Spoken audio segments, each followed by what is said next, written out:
आपने देखा ये बीएसएफ के जवान आपके ही अपने, मैं कहूंगी बच्चे हैं, क्योंकि इतने साल वो 17 साल से काम कर रहे हैं, आपने नेतृत्व किया है। देश का जो कोई भी बेटा वापस आता है तो एक खुशी होती है, लेकिन उसके साथ एक मैसेजिंग भी है। 20 दिन हुए, वापस किया है पाकिस्तान ने, आप मैसेजिंग कैसे देख रहे हैं इस पर? मैसेजिंग पाकिस्तान का एक बड़ा क्लियर कट एक तरह से वो रिकन्सिलेटरी मोड माना जाएगा इस पर्टिकुलरली ऑपरेशन सिंदूर के रेफरेंस में, क्योंकि 23 अप्रैल को इस बीएसएफ के सिपाही को उन्होंने किडनैप किया था।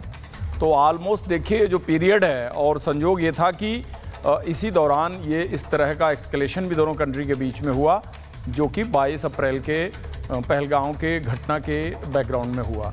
तो इसकी जो वापसी हुई है, क्योंकि इस दौरान जो भी लेट डाउन प्रोसीजर हैं दोनों बॉर्डर फोर्सेज के बीच में, वो पूरे प्रयास चल रहे थे, और इन सारी कोशिशों में पाकिस्तान ने कभी भी उसको पॉजिटिव रिस्पांस नहीं दिया, ना ही हमें उसको हैंडओवर किया।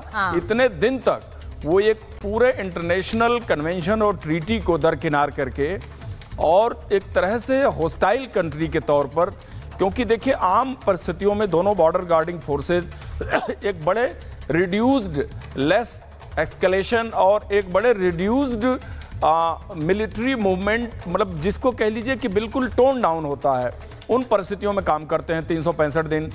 और जो पहलगांव में पाकिस्तान ने अटैक किया उनके आतंकवादियों ने, उसके बैकग्राउंड में जो हमारा रिस्पांस रहा, या प्रिपरेशन रही, या बहुत सारे डिप्लोमेटिक स्टेप्स उठाए गए, लगता है उनके डिसीजन प्रोसेस पर उन्होंने इसको भी कहीं न कहीं ब्लैकमेल करने का एक पॉइंट रखा। बिल्कुल, मतलब ये जवान हमारे पास है ना, तो हम इसको ब्लैकमेल करेंगे। उन्होंने अभिनंदन के समय भी ऐसा करने की कोशिश की थी, लेकिन मैं ये याद दिला दूं कि अभिनंदन के समय मैंने इसीलिए वो तस्वीर दिखाई कि हमारे अफसर को जब पकड़ा था, और उस समय क्योंकि उनमें तो ये मादा था कि वो बॉर्डर क्रॉस करके पाकिस्तान में जा पाए, इनमें तो उतना भी नहीं है सर। लेकिन ये जो तस्वीर उस समय की पाकिस्तानी संसद की थी, जिसमें खुलेआम एक कबूलनामा था कि भारत हम पर हमला कर देगा अगर हमने नहीं छोड़ा। उस समय प्रधानमंत्री का बयान हमको याद है, और प्रधानमंत्री का जो चेहरा था floor of parliament of Pakistan में, वो भी मुझे ध्यान है। तो उन्होंने कितना आनंद फानन में, और उसको बड़े ही एक देखा जाए तो अभिनंदन का कितना स्वागत हुआ था हमारे भूमि पे आने के बाद। तो इस जवान को उन्होंने एक ब्लैकमेलिंग पॉइंट के तौर पे रखा हुआ था। और अभी जो सिचुएशन हुई है 10 और 11 तारीख के डेवलपमेंट के बाद, उनको फाइनली इसे हैंडओवर करना पड़ा। और डीजीएमओ लेवल की जो टाक हो रही थी कल परसों तक, जिन बातों का ब्यौरा भी आ रहा था टीवी पर, हमको हिंट तब लग गया था कि लगता है इसके वापसी के बस 24 और 48 घंटे ही बचे हैं। ये पाकिस्तान बहुत पहले भी कर सकता था, ग्राफिक ले लीजिए, एक ऐसा जेस्चर वो पहले भी एक्सटेंड कर सकता था, क्योंकि ये वहां का रूटीन प्रोसीजर है। दोनों कंट्री के बॉर्डर गार्डिंग फोर्सेज के बीच में यह एक अनटोल्ड लॉ है, और इसका सिस्टम है। सर मैं एक चीज मैं बताना चाह रही हूँ, ग्रुप कैप्टन अभिनंदन के समय हमें याद है, मेजर जनरल साहब यहाँ बैठे हुए हैं। मेजर जनरल, आप ये जानते हैं कि भारत अपने जवानों की एक एक जवान की कीमत क्या मानता है? कल जब आदमपुर एयरबेस पर प्रधानमंत्री नरेंद्र मोदी पहुंचे थे, और वहां जब भारत माता की गूंज हुई थी, हमने बड़ा क्लियर एक मैसेजिंग थी कि ये जवान, जब उनमें से कई जवानों ने कहा कि हम आपके साथ खड़े हैं प्रधानमंत्री से, तो उन्होंने कहा भाई आपकी वजह से तो हम खड़े हैं। ये मैसेजिंग इज वेरी क्लियर। आज बीएसएफ के जवान की वापसी भी एक क्लियर मैसेज है। हम अपना एक भी जवान अफसर उसे आपके पास छोड़ेंगे नहीं, आपको घुटनों पर आकर वापस करना पड़ेगा। मेजर जनरल सुजाता, जब विंग कमांडर अभिनंदन का केस हुआ आप था, ग्राफिक्स लीजिए प्लीज। तो आपने जी सर बोले मेरी आवाज आ रही? बोले सर बोले। तो विंग कमांडर अभिनंदन का जब केस हुआ था, तो उस टाइम पे पाकिस्तान को अंदाजा लग गया था कि भारत का हमला आ रहा है, और यूएस प्रेशर पाकिस्तान पे था इसको वापस करने के लिए, क्योंकि पाकिस्तान को बताया गया था कि आप अगर ये भारत के पायलट को वापस नहीं करेंगे तो भारत का आपके ऊपर हमला आने वाला है। और वो प्रेशर से इमरान खान बौखला गया था, और इसीलिए उसने वापस किया था उस टाइम पे। इस बार आप एक क्लियर कट अपने देखते हैं कि ये जो 4 दिन का कॉन्फ्लिक्ट हुआ है पाकिस्तान के साथ, और जो अभी एक टैक्टिकल पॉज है, ये अभी खत्म नहीं हुआ है, कॉन्फ्लिक्ट चल रहा है। अब इसमें पाकिस्तान के ऊपर बहुत प्रेशर था इसको वापस करने के लिए, क्योंकि अगर जो इस टाइप की अगर पाकिस्तान जेस्चर नहीं दिखाता है तो एक पाकिस्तान जो हमने उसके साथ अभी एक टेम्पररी सीजफायर किया है वो उसको एस्केलेशन की तरफ ले जाएगा। दूसरा, आपने देखा कि इसको 22 दिन रखा गया है। नॉर्मली जैसे अभी बीएसएफ के दुबे साहब बता रहे हैं, नॉर्मली 2 या 3 दिन के अंदर वापस कर दिया जाता है। इतना लंबा पीरियड नहीं रखा जाता क्योंकि फ्लैग मीटिंग्स होती हैं और उसी में ये फैसला होता है।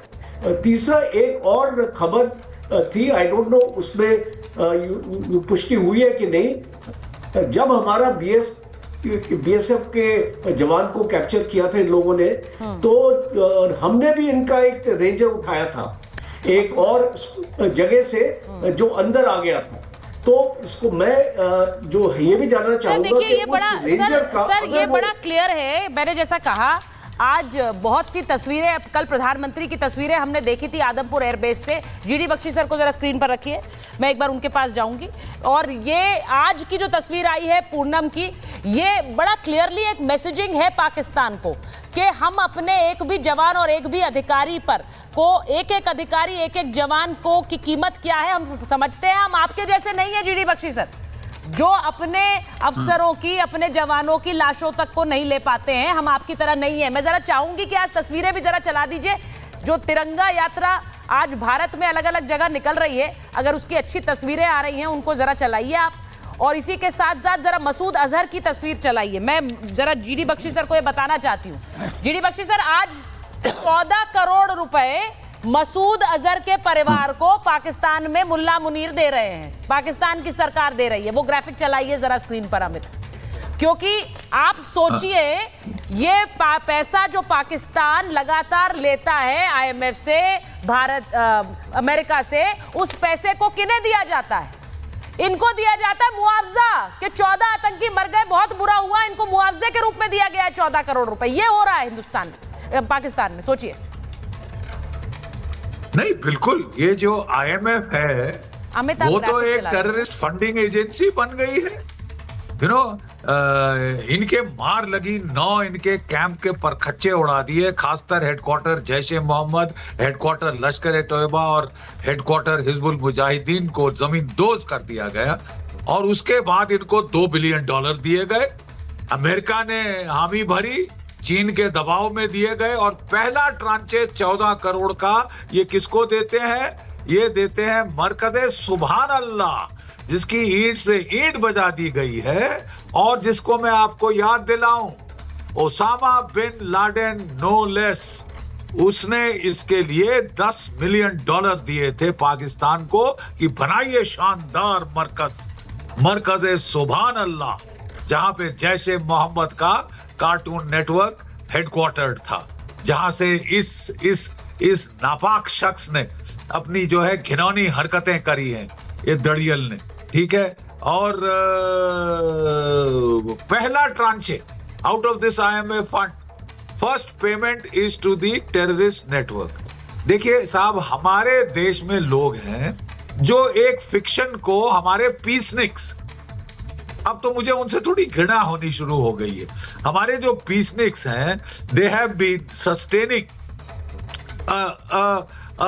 नैरेटिव कि पाकिस्तान की स्टेट, पाकिस्तान की फौज तो पाक है, गंगा जल से धुले हुए तुलसी के पत्ते हैं साहब, इन्होंने थोड़ी ना कुछ किया, ये तो ये गंदे गंदे टेररिस्ट हैं।